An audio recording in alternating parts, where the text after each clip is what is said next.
Very happy to speak to such an elite gathering, and I'm sure you know quite a lot about the subject, Himalaya, and is favoring more than me. So, what I would talk is today is about the Siachen Glacier and completely the area of Eastern Karakoram, that is the northernmost point of Kashmir. And I've been several times there, almost 9 trips to that area, starting from 1985 when the Siachen conflict started. As a result, one has gathered a lot of information and everything about that area, and I which I'm very happy to share with you. And as the period coincided with the Indian landing on the glacier and the fights, so a lot of army and even air force are being involved in this whole episodes. Now, first of all, when I talk of the Siachen Glacier, people ask two things, civilians, of course, that why Siachen is so important to India. That both countries are fighting over it. It is a piece of barren land, and why everybody is running around. The reason for that lies in the history and the involvement of everything which is happening there, and why it is geographically so important, with one side Pakistan and the other side China. In fact, today's this happening in Galwan Valley would have been too serious if India was not holding Siachen, and everything could have gone a lot or lots of wrong.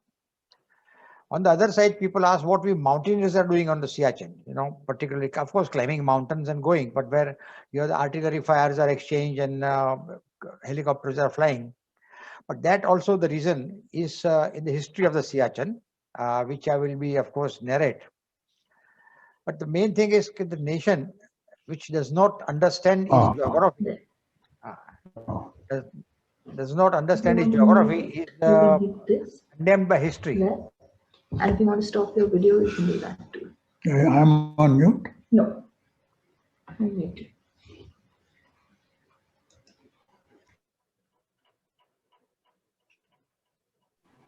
Harisha, kindly unmute yourself. Yeah, but I'm not in the center screen because I'll be now showing my pictures. So until I am on the main screen, the pictures won't come. Just now I can see you, Wing Commander. Harsha, you make him the host, please. I'll do that, sir. Yeah. Yeah. You are the host now, sir. No, but I'm not on the screen. I don't know why. Sir, when you're speaking, we can get to see you on the center of the screen, sir. Okay, but I'm just hearing the name Ravi Shankar, and I don't see myself.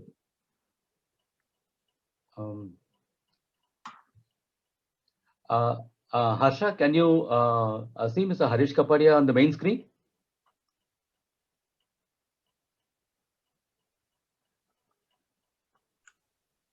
Ravi, I can see him on the center of the screen whenever he's speaking. So I think in the speaking queue is already there whenever Yes, he speaks. Yes, sir. Mr. Kapadia, sir, we are able to see you on the center of the screen, all right, sir. No, but unfortunately, I am not seeing myself in a full thing because I'll be sharing screen. So hopefully you'll see the pictures then. Yes, sir. Yes, sir. Yeah, okay, that's it. So even in YouTube, I can get to see you in the main screen, sir. All right, so that means something is wrong. I mean, I may not be able to see myself full screen. So anyway, again back to Siachen, because they say that the nation which does not understand its geography is condemned by history, and that's what we have suffered in the past at different places. And in Siachen, we had to sort of take a stand and fight, and that's glad we did.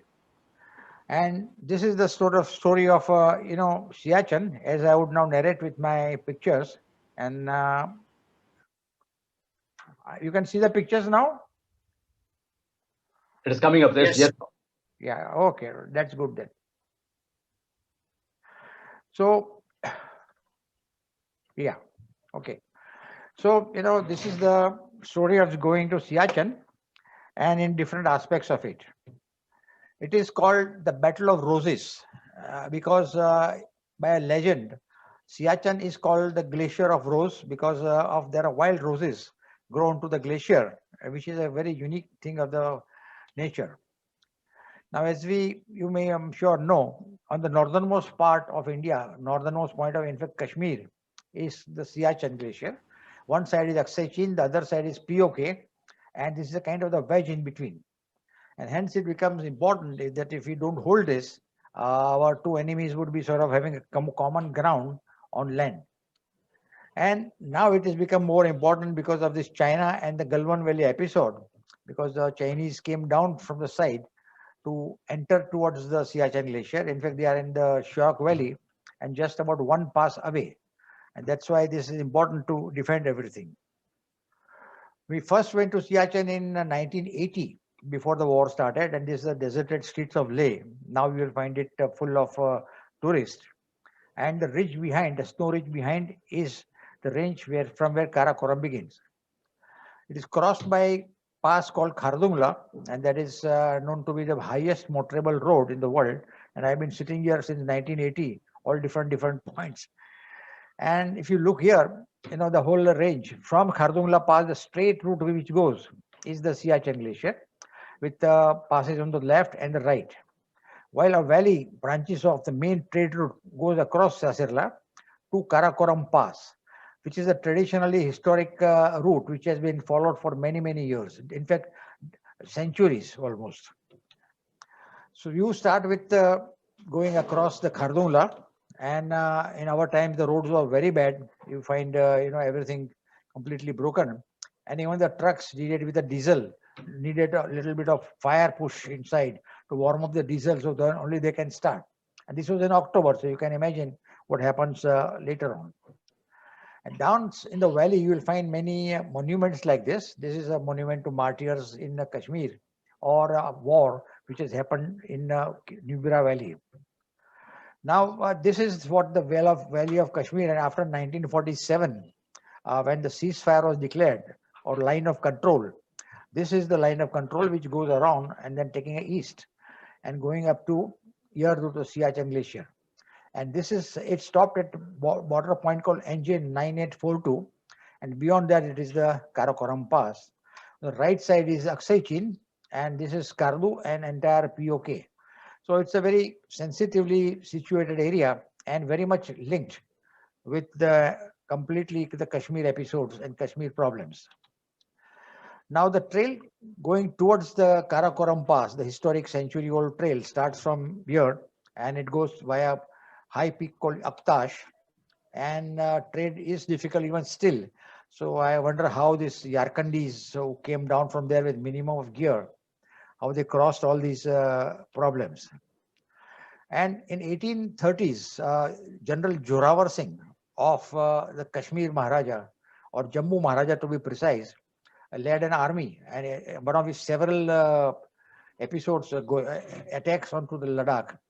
And he went along this whole trail and going almost till Karakoram Pass, and he came back from there and went to Tibet, where he was killed.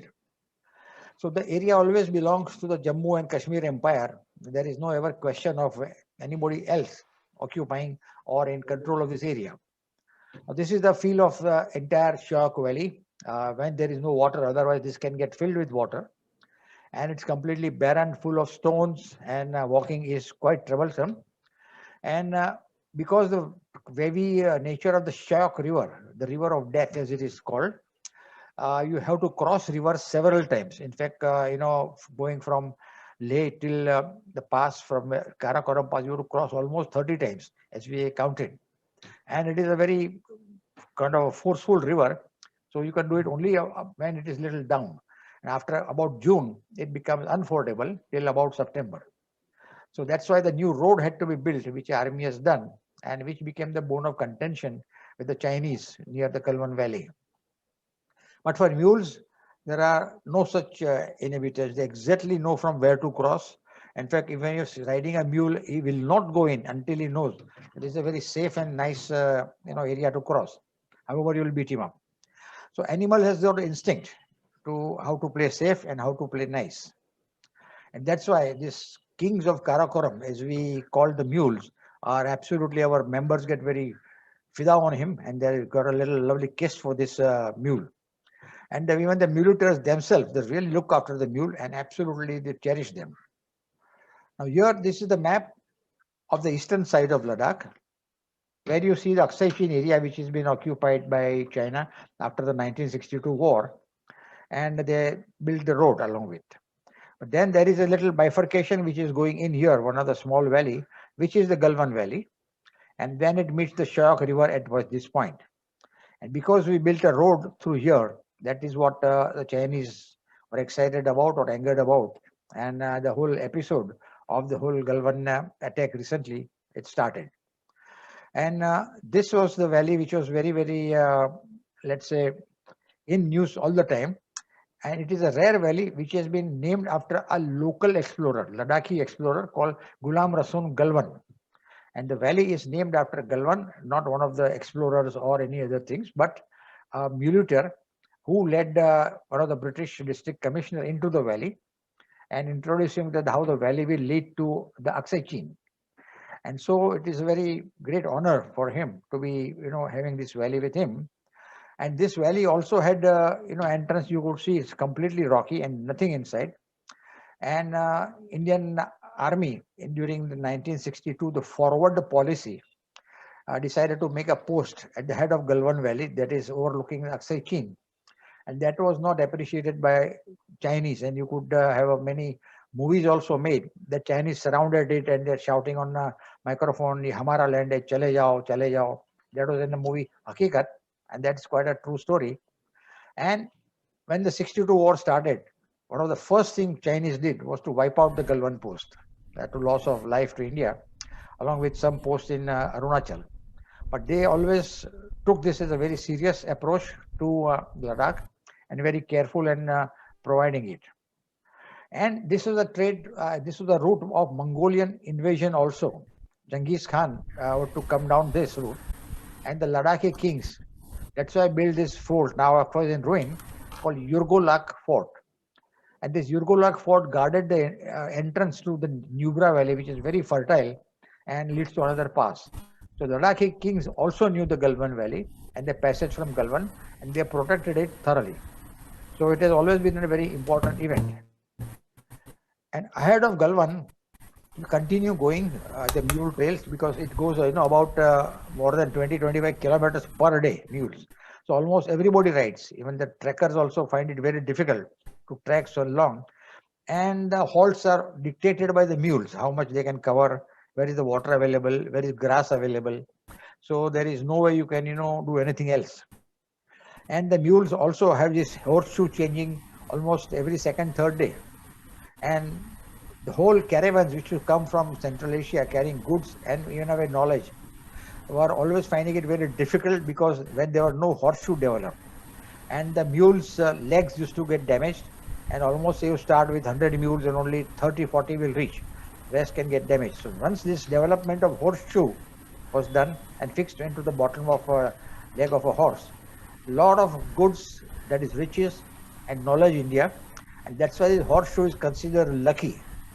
And many Indian households, particularly here in our west, I don't know in south and north, they hammer it on the door so as a sign of good luck. And the horseshoe, old horseshoes are definitely in demand. The mules go on, you start early morning, 8 o'clock, the whole caravan starts and it walks in a very quiet rhythm. And there is nothing you can do without a muleteer. You go right, left, they won't listen to you. You absolutely follow everybody together and very well disciplined till the next camp. When they start coming, they start going a little faster. Some of the army camps have this airdrops. So here you'll find a canister. They are sort of declaring that come, and one aeroplane came down and looked back. And of course, it dropped many parachutes. And some of the parachutes, when they don't open, the kerosene jerry cans or something, they almost drop like a bomb. So the horses have also sense for that, and they definitely keep away from it. There are important points because the water is scarce in this barren Ladakh because the river water is almost undrinkable. It's full of mud and sand. So this is called Sultan Chushku. Chushku in the Balti is a river or a small little rivulet, and that is where all the people would stay. And as you reach toward the top, there is a Depsang Plateau. It is a vast plateau about 18 kilometers long and almost equally wide. And it's reddish in color. That's why I call it Depsang. And originally, this was, all the skeleton trails, the mules that had died, just to put bones all along. So in snow, you can find the trail, otherwise it's difficult. And now, of course, there is a small road built and small vehicles have been dropped by Air Force. And as a result, they put a lot of jerry cans, and it is called a jerry can trail. And in the middle of the whole plateau, there is a camp called Trek Junction. Now, one does not know right side where is Chinese border or left side what is what. And this between the small little camp, the borders of two nations, India and China, are being controlled. And on the right side, if you go a little bit, I don't know how much, and they also don't know exactly, there's nothing is demarcated where the Chinese are situated. And little ahead is the Depsang Plateau, or DBO, the Daulat Beg Oldie, which is now become very famous. And since the Indian Air Force landed up flights here, a proper functioning airport, things have improved quite a lot. And when we went, it was completely, about 1 Paltan of army maybe sitting there. But now I believe there is lots and lots of army, and we have to really fight. And on the right hand side, all these humps and you see are almost going toward the Chinese territory. And again, as I said, how far they are, we don't know. There is a river called Chip Chap River, or Chup Chap River, as we might in Hindi might call it. And it's really a very funny river because it doesn't make any noise. And there is a sandy bank below. That's why it doesn't make a noise. And all the vehicles, they get stuck in this river. And beyond this, Daulat Beg, only 2 kilometers away, there is a place called the Polu shelters. This leads to things you see in the behind. These are made of stone by the Yarkandi travelers. And in this barren Karakorams, when there is strong breeze, they would take shelter inside and almost spend the night sitting.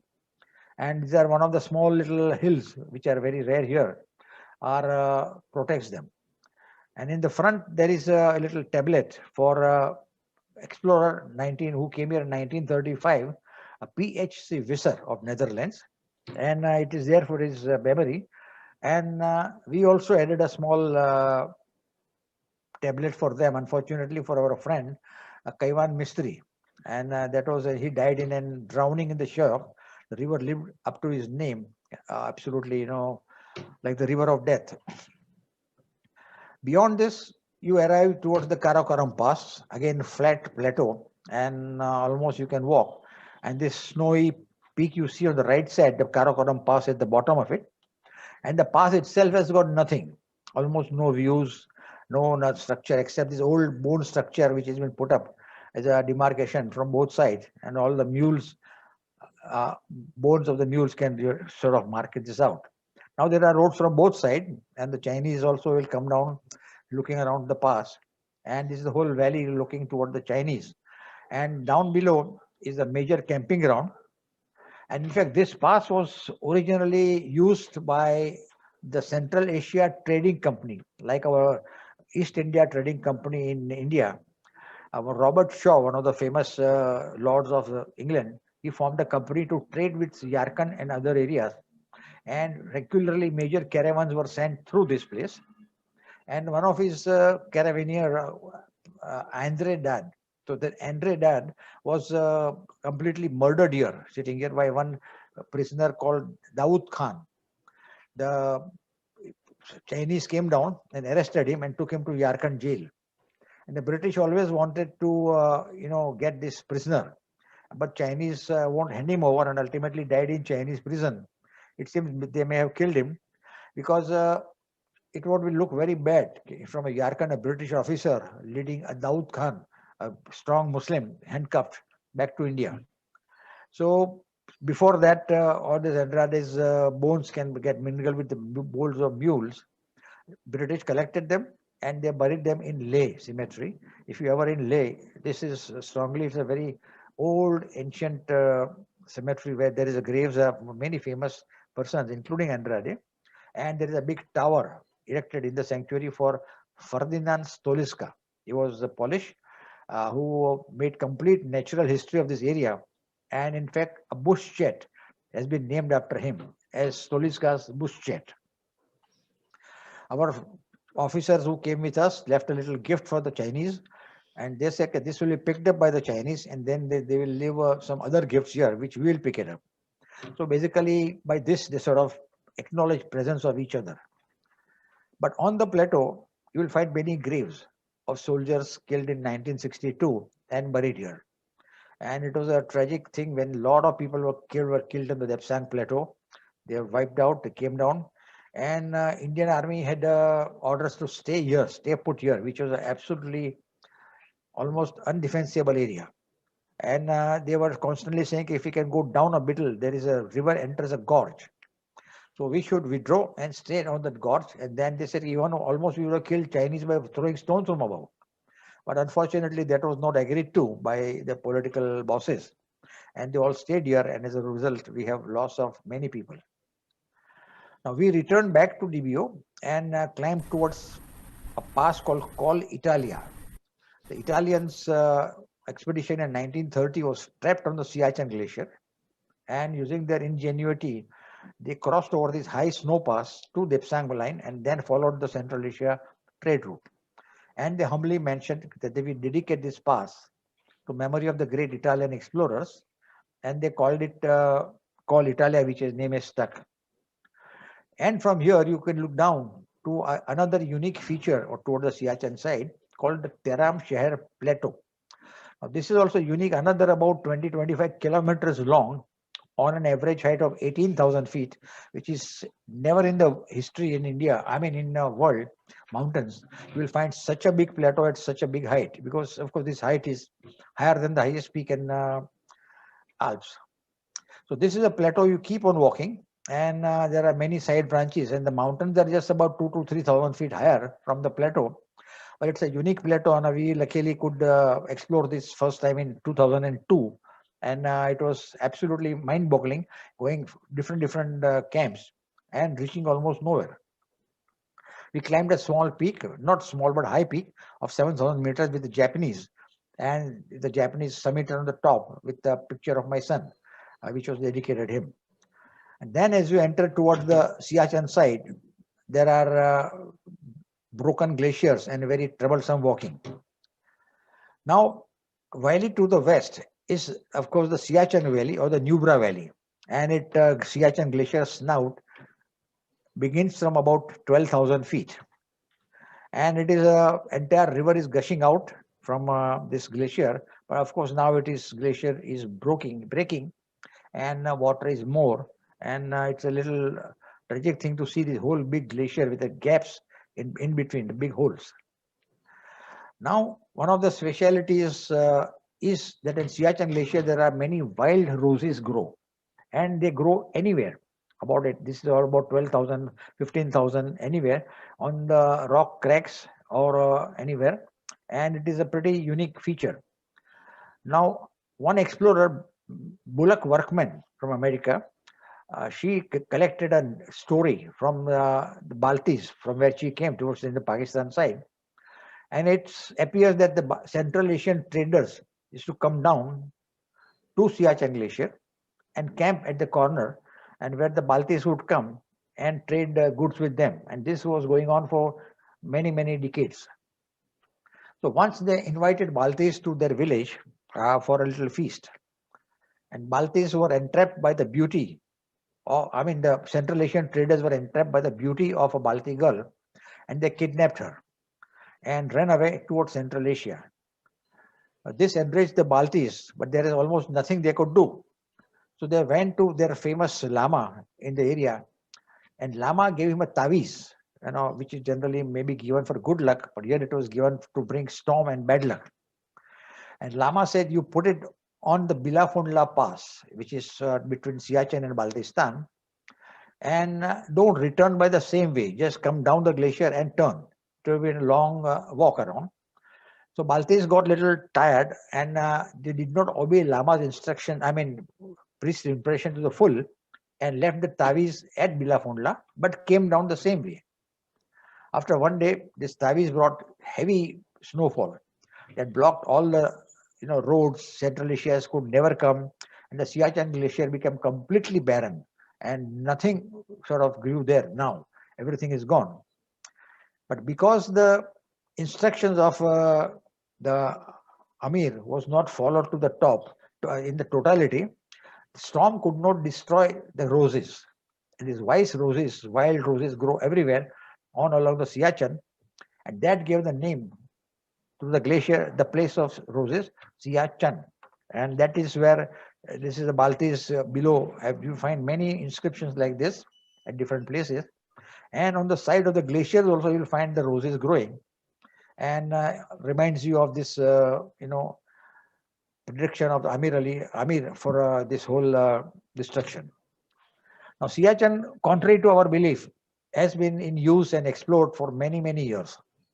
So in 1880, Sir Francis Younghusband was deputed by the British governor to find out a route through Siachen or through Karakoram, because it was always feared that the Russians might come down to India for warm waters of Arabian Sea.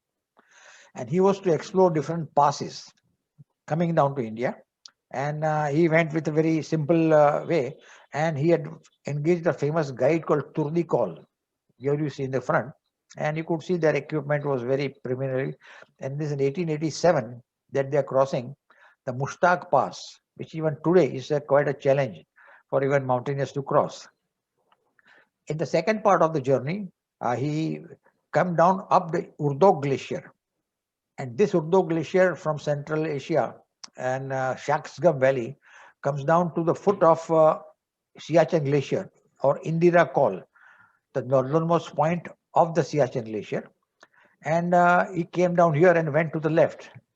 He could feel sense of a huge glacier. His explorer instinct told him there is something big and large behind this.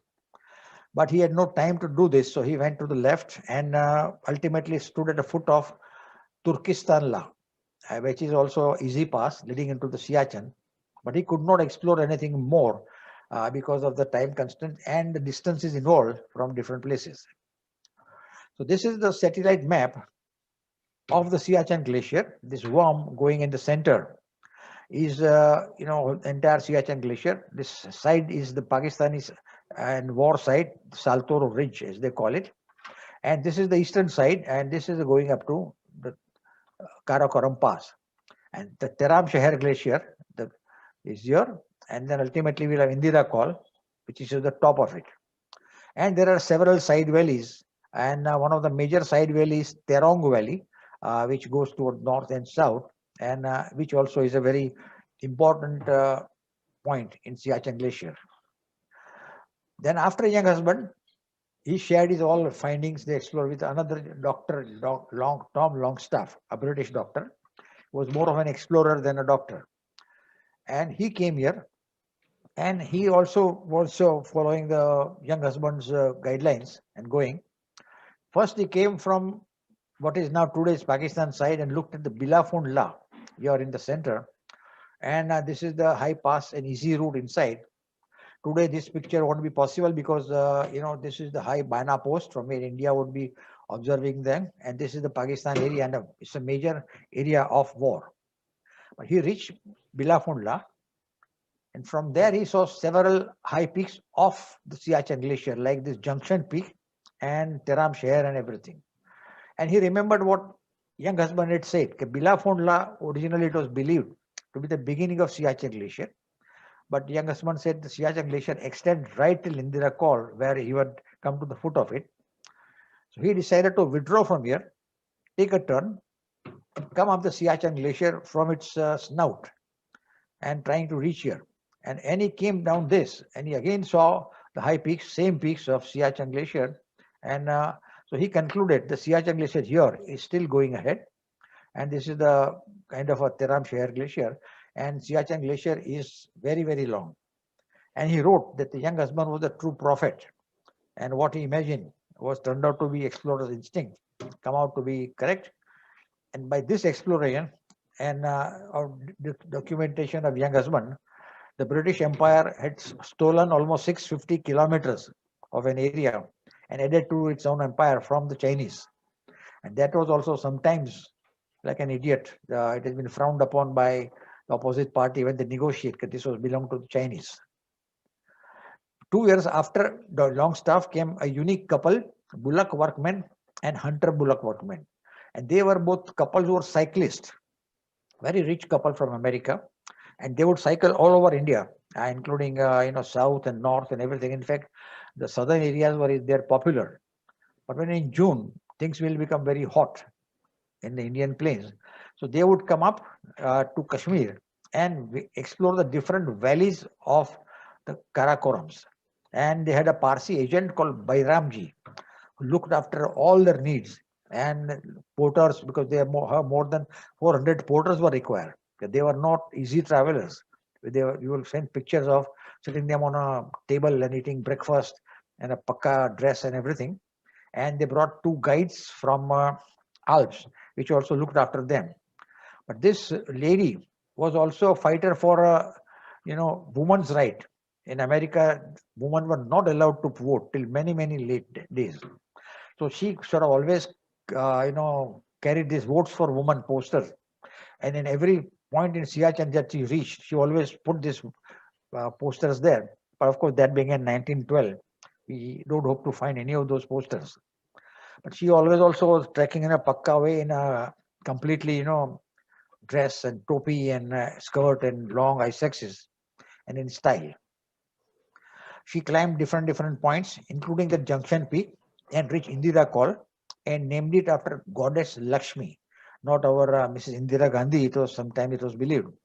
And this goddess Lakshmi, she must have studied well to sort of call it Indira. And then after 1912, the glacier was almost lost in oblivion. Nobody bothered to come because First World War and then later on Second World War all intervened. And for about 30, 40 years, nothing much happened in the glacier till in 1947, India and Pakistan had their war down below in Kashmir. And there were some activities here. But the major activity started coming in 1971 during India-Bangladesh war. And in a very perfectly army sense, General Manekshaw ordered first the troops to move in the Karakorams along the Shyok, so that the Pakistanis were completely confused that what we are trying to do was in Bangladesh or in Karakorams and taking over Kashmir. And once they started moving towards Karakorams, of course, Indian Army and Air Force went into Bangladesh and it was liberated. And among all this activity, one person played a leading part, was Colonel Rinchin, senior in the picture. And it fought in 1947 also. I mean, as a very, very young boy and saved almost Ladakh for India. And in 71 war, he fought bravely in the Karakorams and went quite ahead in the Shyok Valley, going up to different places like Chalunka and other places. And he was, of course, the person to get Mahavir Chakra twice in his life, which is also a very unique honor for him. And as the war ended, he retired from army and lived till his last in Leh. Now, after the war ended in 71, as we know, India had almost 80,000 Pakistani soldiers as our prisoners. And they were kept in Bareilly and different places. And Janab Bhutto and his wife daughter Benazir, they came down to Delhi to sign the famous Shimla Agreement. Now it is written that time secretaries were present, Mr. D.P. Dhar has written about it, that they advised Mrs. Gandhi that just now Pakistan is down, Janab Bhutto has got nothing to do and we are having a lot of this thing. So ask them to sign an agreement completely making the Kashmir border as an international line and even Siachen Glacier to go ahead. But Bhutto was always a very wily customer. And he said, look, if I do this, you will force me to do this, then minute I go back to Pakistan, I'll be dethroned. I am the only civilian prime minister in the last 16 years. And army will throw me out, they will throw out the Shimla Agreement and our all efforts would be lost. So he said, "Aap mujh pe bharosa kijiye. We agree to do this at a later date." And so Mrs. Gandhi said, all right, I will not force him to sign the Siachen Glacier to us. And just before signing, she asked, we agree to do this at a later date. And Bhutto said in chest Urdu, "Aap mujh pe bharosa kijiye." And the Shimla Agreement was signed. And it was the line was drawn from this whole little worm going up, but it ending at NJ 984 to the grid point, because nobody knew what was behind it, and everybody was thought this barren area is not important to be just now mentioning it. So the Shimla Agreement states the line shall follow thence north to the glacier. But it was not mentioned which glacier, whether Baltoro Glacier, which is Pakistan would believe, or the Siachen Glacier as India would want it. So that became the genesis of the current day problem, that everything was stopped at NJ 9842. This is the map where it was at 9J and both sides signed it, and all matter was ended. But then the Bhutto's Bharosa was a very short-lived. He went to United Nations and gave his famous speech of making a 1,000-year jihad against India, but not to give an inch of Kashmir. And after Bhutto's history moved on, and during 1978, Pakistan started sponsoring expeditions from their territory. And here you see going across the Bilafundla, which Dr. Longstaff had reached, and enter the glacier and climb different peaks. And more than 18 peaks were climbed like this over 18 years. And that was kind of making a de facto announcement that area belongs to Pakistan. And Japanese, Germans, British, all were coming from Pakistan to climb these peaks. And we are under control of this whole area.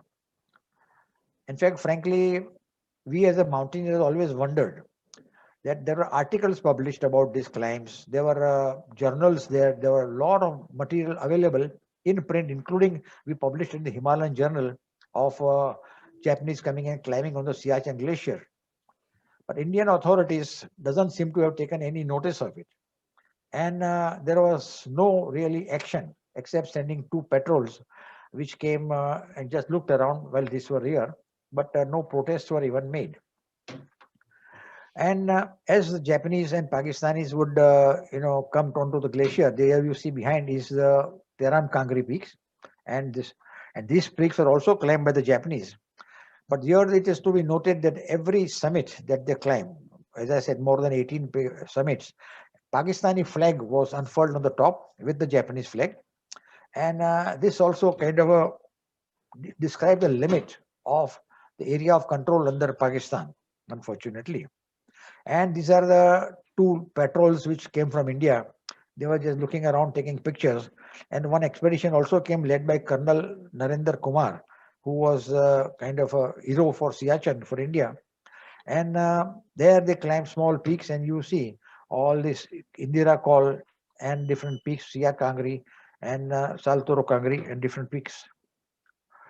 Then Pakistan in the 1980s have a map which was published from, let's say, USA, and they had extended this line NJ 984 to straight to join Karakoram Pass. And they made this claim of this. And though actually the line was this along the Saltoro Ridge, which is known as the actual ground position line. And this line was objected to definitely by Indian authorities, and that gave a complete, let's say, idea to us of the intention of Pakistan that was trying to build something here.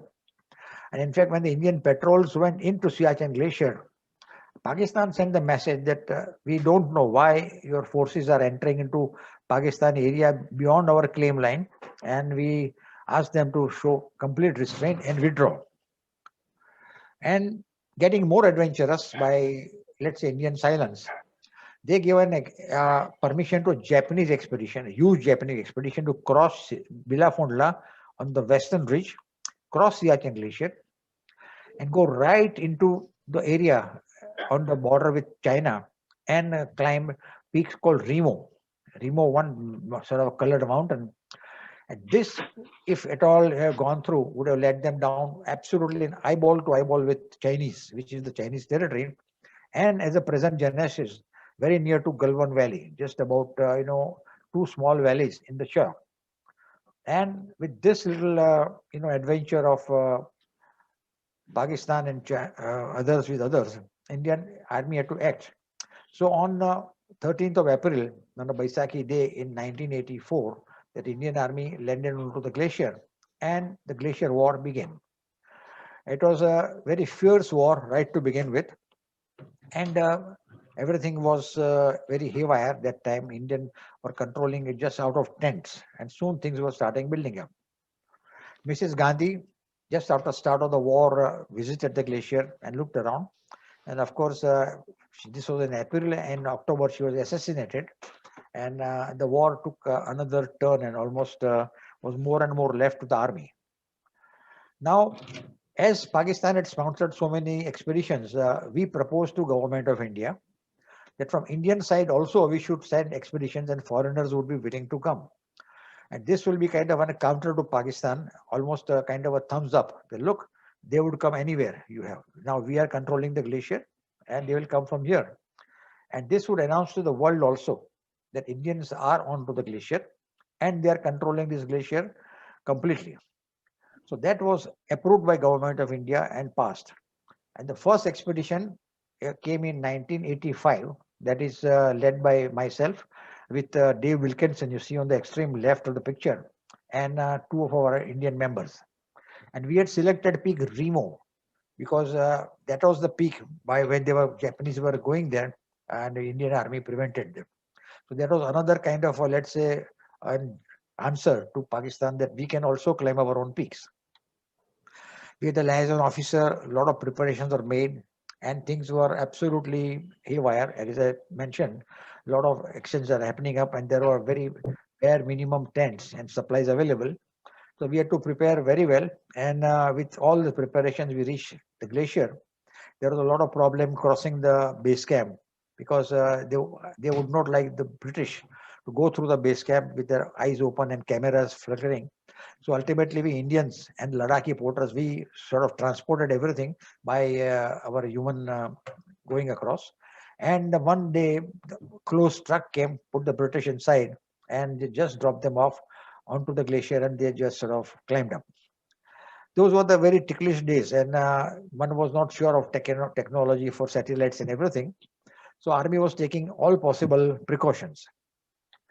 Now the glacier itself was quite a horrible place, I would say, or a unique place if you see the mountaineers, because on the right side you see all the spires, which today would be very much attractive for mountaineers to climb. And inside the Terong glaciers were quite flat, as many Karakoram glaciers are, and we reached the head of the glacier to this twin peaks of Remo. Left hand side is Remo 3, which we made an ascent and climbed. While right hand side on Remo, our team reached, Britishers particularly reached very high till here, within 300 feet of the summit. And while trying to dig a tent platform, one of our members, Stephen Venables, a leading mountaineer, did not tie his rucksack to the ice axe. And as a result, because of the movement, the rucksack fell down on the other side, taking everything inside. So his crampon and ice axe and everything were gone, and there was no way they could continue going to the summit. And in fact, the whole rescue coming down itself became a very horrible effort, and he was just saved because his companion Victor Saunders was really a brilliant mountaineer and a guide. But this fall of rucksack, in a way, played a part in the history of India-Pakistan, because it was announced on the London newspapers that the Indian British mountaineer falls in a mountain and his rucksack rolls down and is just saved, luckily. And that come from India, that was announced. And now that the world knew officially that it was the Indians who was controlling the Siachen Glacier. From there, the summit, we saw this again, Teram Shehar Ice Plateau. And on the second part of our expedition, we went to the South Terong Glacier and reached a call called Teram Call, a very easy call. And as you could see from behind is the Shoyak Valley, and opposite here is the Galwan. So one does not know what will be the ultimately technology or world development, but with such a terrains available, maybe it would become a very dangerous point to allow anything to happen on the Shoyak Valley, even from Galwan. On the way back, our river was in spate, so we had a very great difficult time to come across. And in 1989, when we came, one as to mountaineering, apart from mountaineering and climbing, which I showed you, we had to face many other difficulties regarding permissions, for which government of India had to spend several papers to start with. And in Kashmir, we had to pass through. And it was then full of, militants. In fact, in 1989, when we first time came here, it was absolutely full of militancy, and we had to just rush through. And as we reached Leh, things were also bad, and there was a big firing in Leh, and we were stuck for 5-7 days, almost doing nothing. But then that sort of a thing happens, and some army generals would help you if they think that it's a big organization and we should help mountaineers. Well, some would tell us on our face that, look, government has given you permission, do what you like, and don't bother us. So one has to be ready to face everything possible. So in 1996, but then the ultimate it happened that we came here with all permissions and clearance, and we kept outside the Siachen base camp. And we did not know why. And we did not know why army was a bit unfriendly to us. And then ultimately it appeared that though we had everything done, and the local brigade commander, General Ranveer Singh, was also very cooperative, and he says there is no security risk. But some general of the staff officer in Northern Command had become adamant. No, we will not allow this expedition. And possibly, as you are coming to later on, he had something scores to settle with the brigade and not to us. And that's why he sort of stayed firm, and he said, no, you cannot go. General Ranveer sort of pushed up inside to the Tarong Valley as a fait accompli that he could be allowed, but it did not happen. And ultimately, we had to go back as we came and informed us. In fact, he was good enough to us to give a party and kind of make us sit. And then I still remember the day when he shook hands, we were going. Harish Bhai, I'm very sorry what the army has done to you. There is no fault of you, and it is just our internal squabbling. We were also very upset, angry, went back to Leh, and the only anger was that our own army had done this to us, which has always stood with us and always been good to us, just because one general had in the Northern Command had a very different ideas. So I wrote a booklet which says everything was, not hanky-dory for us. And many times we have had to behave like this also. And whether it is a democratic army or is this democracy, because the government of India had given us everything, but we were stopped without any reason. And we went back, and except invoking the political establishment, which was not up to good that time, we went and lectured everywhere over this misdeed. In fact, I was traveling to Europe, and then I spoke in Geneva to a little small panel of United Nations also, saying about this episode. But then Lieutenant General Padmanabhan took over at the Udhampur very quickly after this episode. But still we allowed 2 years, and ultimately I sent an application in 1998 to complete the task what we were left to go to the Siachen Glacier head. And we were wondering whether they would allow us or not. And it is General Padmanabhan, whom I met later at Pune when he was commanding the Southern Army, Southern Command. And he told us that, look, when your application came, there was discussions. And that offending general had gone, of course. But then there was some people who said, look, Mr. Kapadia has criticized the army, and even he spoken abroad and is written. So should we allow him? So General Saab said, I looked at all the different, sort of talked to them about different aspects, and then said, all right, I got 3 questions. Did we do wrong to Mr. Kapadia or not by denying him going? The answer was obvious, yes, it was quite a wrong thing. Then the citizens whom we are wrong have a right to complain or not? Okay, yes, they have a right to complain. And are we a dictatorial army or a democratic army? The government of India wants to send somebody, and we have no other reasons to stop them, we should let them.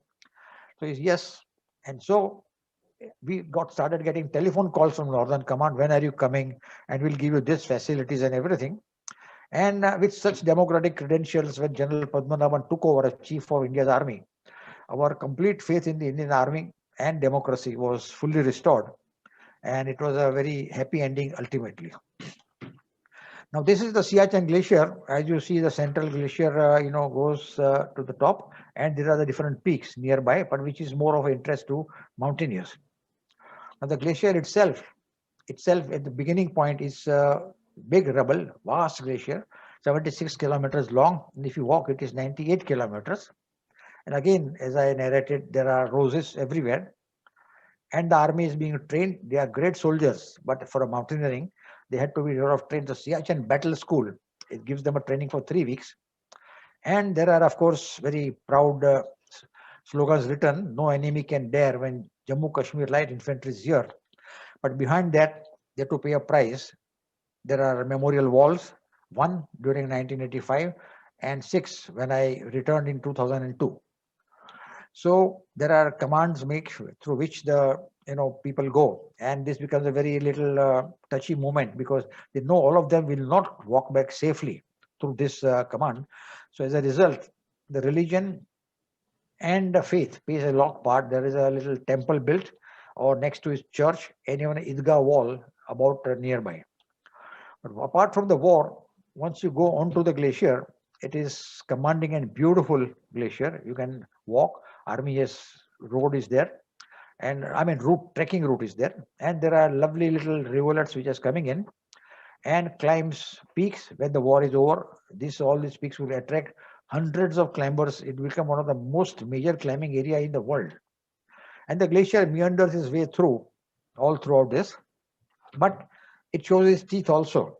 There are crevasses where one has to be careful, and very steep sort of icy tops to be crossed, where if you fall, it will be a serious problem. And there are rivers to be crossed. Luckily, there were kind of ladders put up there, and we have to do all this careful, or even sometimes jump across a crevasse, almost keeping our heart in mouth. And for army, it is another thing because they have to move so many people, not just 6 mountaineers like us. And the camps are sometimes very barren, sometimes in a very peculiar shape and a very ramshackle. And here the kitchen is on the top of that ice, and one had to come down with a heavy stomach and very carefully. But Indian soldiers, as usual, our Jawans are the backbone of everything. Very happy, nice, looking after themselves, and nothing can stop them. And they welcome you, as you see, welcome to Camp 1. And they say, "Tagda raho, sir." And of course, thanks to the Air Force, everything is stored, and every camp has got large storage, almost to last them entire winter or 6 to 8 months. And that everything is brought by Indian Air Force. This is very much part of this whole operation. And we have also some of our items carried by them. And of course, this makes a very romantic sight when the highest unclimbing in the world and an Indian helicopter flying across it. Whatever the helicopter brings, the army has to carry up to the top, and sometimes they put up a bit of these wires, and otherwise soldiers carry their own stuff and go up to the thing. But of course, the job is to fight, but there are no bullet to bullet ever exchange. It is basically an artillery war, and that's why small artillery also operates on the top. Center of the glacier has got tremendously nice, beautiful high peaks. And as you go up from different camps, the glacier gets flatter and flatter. But of course, you have to be careful while crossing these crevasses. Now, the army has also created its own god, OP Baba, because the operation observation post for artillery, at once there was an Om Prakash, and he guided artillery in a very serious manner, and that led to a lot of saving of life. So OP Baba has been de facto god of this whole area, and army would really salute them. But you will see this OP Baba's temples here. But I would draw attention to the map, the flag behind, where the names of the offerings are written by National Singh, Muhammad Farooq, Abdul Hussain, and Shakil Ahmad, and Ahila Ram. Hindu, Muslim, Buddhist, all in one. And many times it was trying to propaganda there's a war between Hindus and Muslims. It is not. The war is between two nations, India and Pakistan, and Indian Muslims are fighting shoulder to shoulder with our soldiers. And the soldiers, they say that a bullet does not look at our religion. So why should we?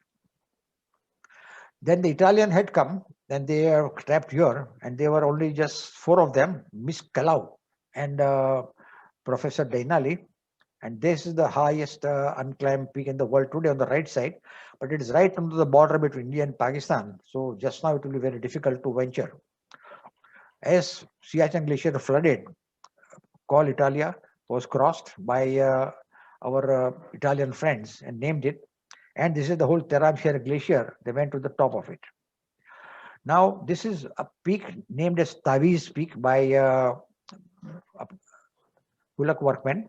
But opposite it on the left side out of the picture is a peak which was conquered by Pakistan earlier called Qaid Peak, Qaid, after Muhammad Ali Jinnah. And a big fight took place, and Indian Army had to take control that peak. So in 1980s, 87, if I'm not mistaken, there was a big fight for this, and Indian Army fought, led by one Bana Singh, and is an artist depiction how they reached the summit in a hand-to-hand fight with a good. Many people, many of our Indian soldiers lost. Ultimately, the post was captured, and it was named after Bana Singh. You have seen the right, and greeting Prime Minister Rajiv. Now, this capturing of Bana post by India really encouraged Pakistani, and they attacked Bilafondla in a vigor in a year, and that was one of the biggest attack, which was named by Indian Army as Operation Rajiv after not Prime Minister but Lieutenant Rajiv Pandey, who also fought very bravely there. And the general in the center, you see, General Ramesh Kulkarni, he was organizing that fight, and he was completely in control of it. And this fight ultimately biggest on Siachen broke the back of Pakistan, and since then the entire war little fizzled out. The army is using different types of gadgets. Here, the snow scooters taking luggage, and as we reach towards the north, it was different area. You can see, look down the glacier, and we near to the Siachen Glacier. But then we are trapped in a little storm. We'll stay in the bunker for a while, and there are higher peak. Finally, we reached Turkistanla, whose foot young husband had reached many years before. And I reached Indira Col, which was a kind of a really water parting between Asia and South Asia. You could see this is the northern side, Urdog Glacier of young husband was driving. But then on the map, if you will see in the square, the water melting below my leg, south will go down to Arabian Sea, and to the north it go down into Lake Kolbek, which is in the Chinese area. And it gets so cold that if you throw warm water into air during midwinters, it will freeze in icicles and will not come down so easily. We celebrated with a bit of campfire. Army and the all Air Force old parachutes were lying, and Army makes a campfire out of it. And as we came down to the base camp and completion of our 5th trip to Siachen and end of our exploration, we of course said our salutes to OP Baba, and it was over. My son Nawang Kapadia was with me on the 1996 trip, and he was talking to lots of officers, almost of his age, and he got very excited to join the army.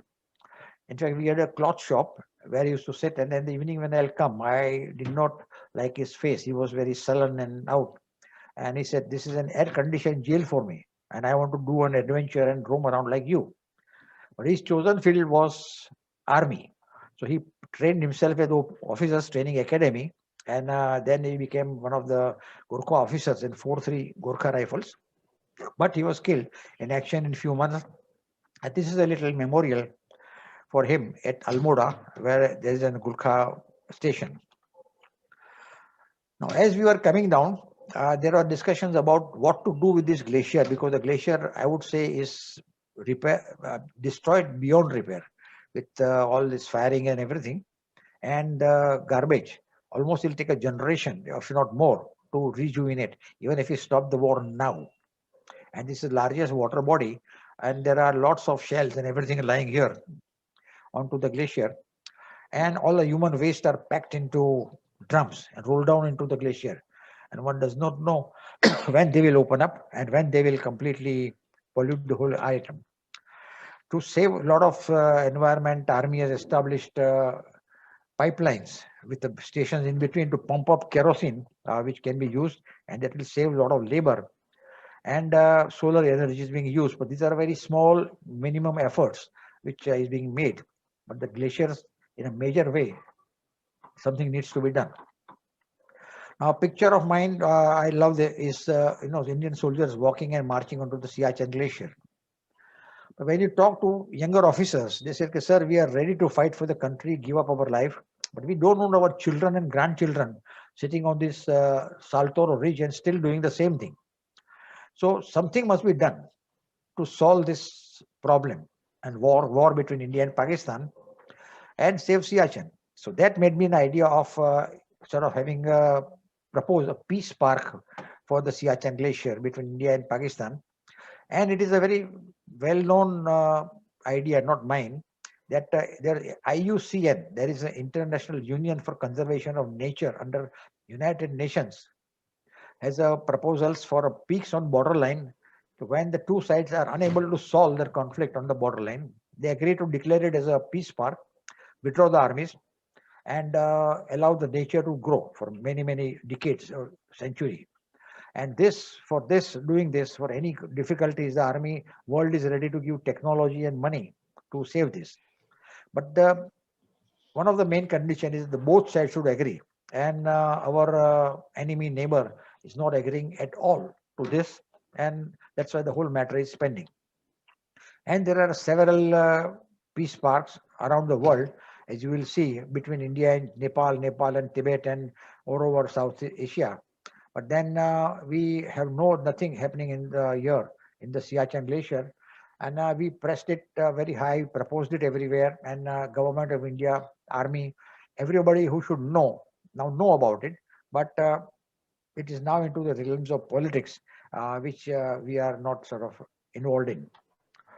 But to make one declaration that we mountaineers believe in the peace in Siachen under United Nations and IUCN, in years before, we organized a joint climb with two Pakistani mountaineers, which is behind us, and myself in front, and another Indian climbers, to climb a small peak in the Monch, in the Alps, called the Monch. And on the summit of this Monch, we were to sort of, declare that India and Pakistan mountaineers, we feel that Siachen should be saved and there should be peace in Kashmir. But so many years of bombarding to us also that, is our enemy and we must be one up and this war should be won and everything. It doesn't go easily. So as we reach to the summit and unfurled our flags, my companion just nudged me and said, "Just raise our flag a little higher." So that sense of competition always remains.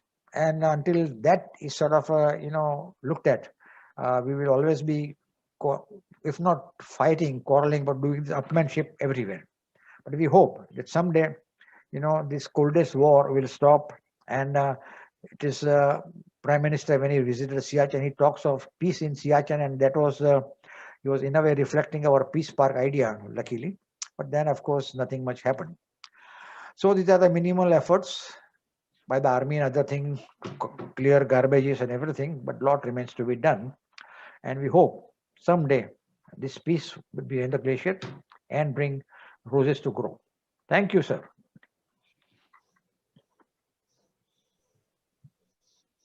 Thank you, sir. Thank you very much. And first, I request you to kindly stop sharing the screen, sir. Here I am.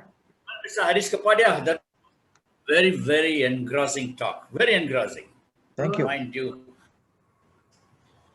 Really, I mean, your knowledge is mind-blowing on this subject, on this area especially. And I'm sure all of us have really gained a lot of knowledge from your talk this morning, and all of us have really thoroughly enjoyed it. Yeah, thank you. So, with your permission, sir, I will now open the floor for the question and answer session. Ladies and gentlemen, if you have any questions for Mr. Harish Kapadia, kindly please either put them in the chat box or kindly raise your hand, and then we'll have the questions one after the other.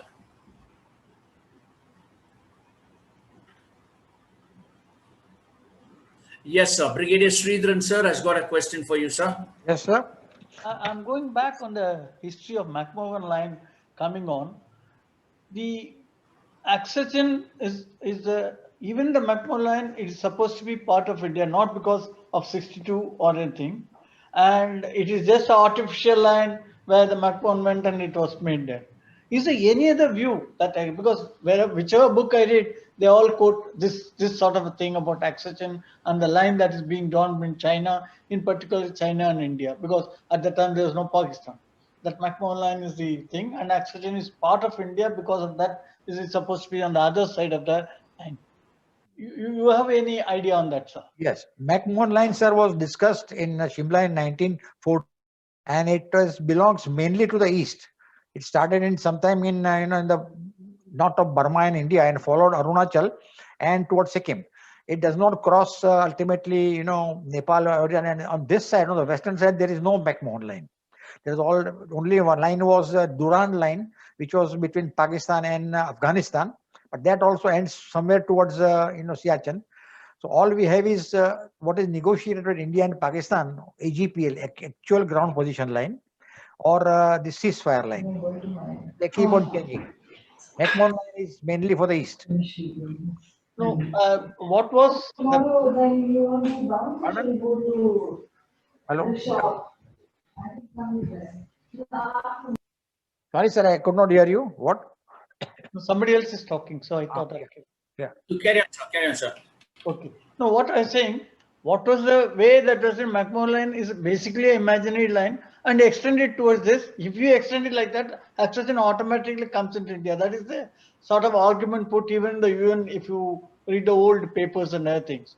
Is there any other view on that? Of course, I know it doesn't get extended, and there's no Pakistan at the time, so there's nothing. It is only India and Afghanistan. Imaginary line again, a borderline. Later on, it became Pakistan and Afghanistan.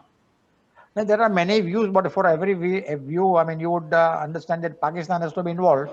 And for many, many years, there was almost no government in Pakistan whom to talk to, except the army. And now, of course, situation is so bad that they will not talk of an inch here and there.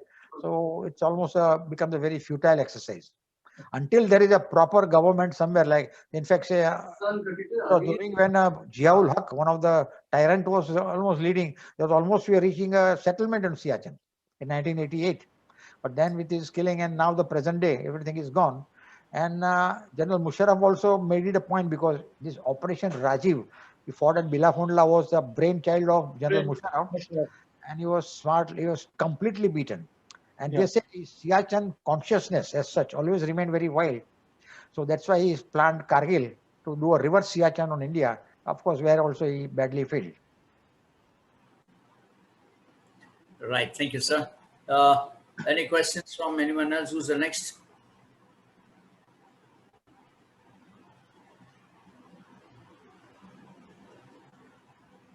General Raghavan, sir, any questions from you?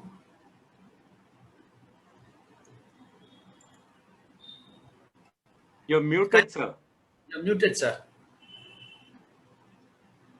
Okay, can I be heard now? Yes, sir. Yes, You sir. can. Can I be heard now? Yes, sir. Yes, sir. Yes. Yeah. Well, Mr. Kapadia, I know you and you know me. You are a general there after Kulkarni Yes. and conducted a number of operations. And I also wrote a book, which I'm sure you are well Yes. aware of, on Yes, Siachen. it's a very good book, and we are completely always. My salutations to you on the family's contribution to Indian defense through your son and whatnot. Mr. Kapadia has given us, he has shown us the beauty, the stunning beauty, and the dreamland for mountaineers. It is a dreamland for mountaineers. But there's a big difference in having to stay there and fight and to do mountaineering, which is without meaning to belittle what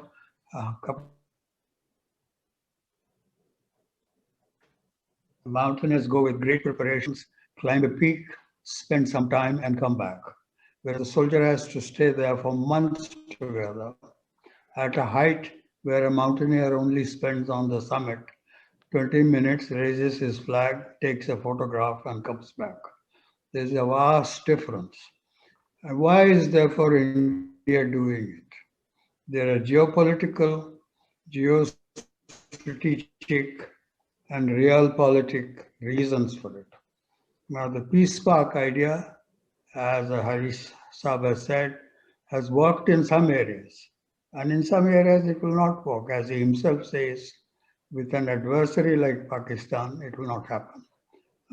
Pakistan's position is, we are ready to talk. You vacate the area. You go back to where you were earlier. And we will come and reoccupy it. It's our area. And then we will talk peace. It's unacceptable to India. So with the result that the stalemate will continue, there have been a dozen or more rounds of talks with Pakistan. I was a member of many of those talks. And those talks lead to nothing and will not lead to anything. And any prime minister who tries to find a solution on his own will lose his government in India. Unless a prime minister has the whole parliament supporting a proposal. As he said during Zia's time and Musharraf's time, we nearly came to a solution. I was part of those negotiations. Mr. Narasimha Rao was the prime minister. He was very careful. He made sure that Mr. Vajpayee and his party were willing to back him. Today, no prime minister can do that. No prime minister can unilaterally say we will withdraw. Unless the entire parliament and opposition supports him, his government will go in no time at all. So the difficulties of real politics and geopolitics are such that a solution is not possible on the lines of a peace spark or any other. But that does not mean that the role of the service provided by people like Mr. Kapadia cannot be admired or appreciated. And we must salute that effort. These people are very unique people who spend their savings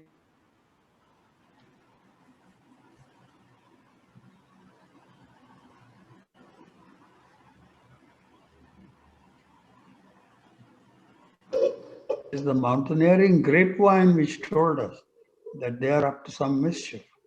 And then we sent Bul Kumar and others and preempted all that. So we owe a great deal to people like Kapadia. But the idealistic notions of peace in that area are really not realistic. Thank you, Mr. Kapadia. Sir, I fully agree with you. And let me tell you, sir, put it on record, I really admire your book. It's very well written, and you have done a yeoman service to the world of literature even by putting your book there. Very nice. And I completely salutes to Army because we go, visit, and come back in summer while you stay there in winter. So it is an absolutely super effort to the Army. Salutes to you, sir. Well, let me, one last line, which is that the Indian forces could not stay and cannot stay in Siachen without a major role of the Indian Air Force. Yes, I am the first to say that we cannot stay there for 1 week without a magnificent role performed by the Air Force. In fact, the Indian Air Force has pushed the envelope of flying in extreme high altitude, dropping supplies precisely, landing troops precisely. In fact, it was the Air Force which took the guns there. We broke up the guns. Air Force went and para-dropped them, and then we reassembled the guns. You only see the photos of those guns. You don't know what went behind taking those guns there, and it couldn't be done without the Air Force. So I just want to finally say that it's an Army air operation. The Army on its own couldn't have done it. Thank you. That's wonderful, sir. Thank you, sir. Thank you. Any other questions, please? There is one by Mrs. Pramila Rajan. It's there in the chat box. 1 minute, sir. I'll just check it out. Yes, sir. There's one question for you from Mrs. Pramila Rajan. She wants to know as to what are your attempts or plans for perpetuating the memory of your son, the conservation inputs you had mentioned. She wants to know a little bit more about this. Now, as I said, this peace park and all conservation is now in the hands of government. It's nothing we can do about it, because both governments are talking, and Pakistan is really not a government to talk to. So my son Sonam Kapadia is running a website called nawang.com, and is got everything memory about lot about army, and now we should add about Air Force also, and a lot about his life and everything. And through that, we are propagating what is happening in Kashmir, what is been going on. So there are small movies of his life and everything. So that is hoping, and what army is doing there.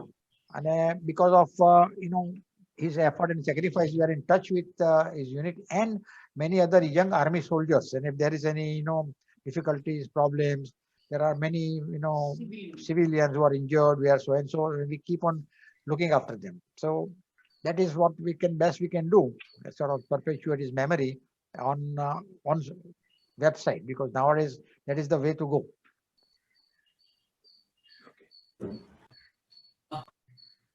There's a question, Vinko Arun Kumar. You wish to ask a question? Vinko Arun Kumar, I saw one raised hand from your side. Fine, no problem. Avata sir, it's now, I think we're finished with the questions. So it's back to you, sir. Sir, just one small question. Has any one of you been to the Siachen? Any of our listeners today? Wonderful, sir. Colonel Krishnaswamy, Wing Commander Harshavardhan, of course, General Raghavan. Yes, of course. And General Manwalan. Yes. Oh, and Brigadier Subramaniam. Yes. There are many. And I'm sure there is General Rajavelu here. Yes. Yeah, okay, sir. Thank you. Yes, go ahead. Good afternoon, Mr. Kapadia. It's an excellent eye-opener for people like me who've never even thought of Siachen in these aspects. And to know that beauty is also there in such a desert, high desert like that, like in the form of roses. And my question is, like, when you're all up there, like, I know the soldiers get frostbite and depression and things like that. Do the mountaineers have time to get these kind of medical problems, both mentally and physically? And how do you evacuate them? Do you have to do your own thing, or does the army do it for you? Or? Evacuation in Himalaya is only one thing, is Air Force can do it for us. I mean, otherwise there is no way. Physically carrying down it's become very, very difficult. The army is always very helpful, and Air Force of course excels themselves. I can show you how they just landed with one ski on a high mountain slope and rescued. But about mountaineers, there is also of course a lot of psychological problems. We are sort of going, but that's why you go with a very group known to you. Say, if a person and friend say hi and you just gave him a slap, it will all be both will laugh. But in high altitude, that could become a serious fighting. Why did you touch me? Why did you beat me up? So that's why basically we go with friends, and sometime in a storm you are trapped in something. You keep on talking, chatting, passing time. But psychological is difficult, but we don't stay as long as General Raghavan said. It's the army. They have to really suffer. In fact, sometimes we saw soldiers after, Siachen, they're coming down and we meet them on the way, and oh my God, what they have suffered through. I mean, 6-8 months, they are completely, completely gone. And in fact, Siachen is a result, you ask somebody, how many days you are on the Siachen, you come. He will never say how many days he is there. He'll just say how many days left. Abhi said 76 days left. So he's just wanting to get out from there. He's always counting in the reverse. It's a really heads off to them. I mean, we come here, talk, show pictures and everything, but then it is really the Air Force and Army which is really ruling the show, and their sacrifice is enormous. And I also appreciate your thought of a Siachen Park, but like General Raghavan said, when we had the upper hand and we couldn't call the cards because we were naive enough to believe the Prime Minister of Pakistan, And now, like General Ravan said, that they want to reoccupy and then talk. I wonder if your dream will ever come true of having a peace park in Siachen. It might be detrimental to all the security, and the sacrifices of all our young warriors might go to a waste if we trust them again, actually. And I will be, as a citizen, as a civilian, I will be very wary of trusting them again. And it might create anger in me to know that my children, the children of this country have sacrificed their lives to save something, and we give it away to an enemy who couldn't be trusted. That's very true, and that's why it looks like very difficult. And if it happens, it has to be very, very carefully done, because withdrawal is out of question. Indian Army withdrawing and handing it over to Pakistan, it is just out of the question, as General Raghavan would say. And then, but then the actual Indian is insisting that that whatever the ceasefire and the actual ground position line, that should be recognized with the pillars and marking, and that should become the dividing line. We are not handing over to Siachen, but kind of both sides stop fighting, because there is too much bloodshed already on Siachen. And many, philosophers, they say that the night is darkest before the dawn. So maybe these are the worst period, and maybe someday some hope will come. Yes. Oh Lord, will Father will get. Any more questions? Right. Thank you, Mr. Harish Kapadia. Unbelievable. I'm a fighter pilot, and I see the whole earth looking so beautiful down. I really don't realize the bloodshed and the hardship and the courage that is required to dominate such glaciers and such inhospitable areas.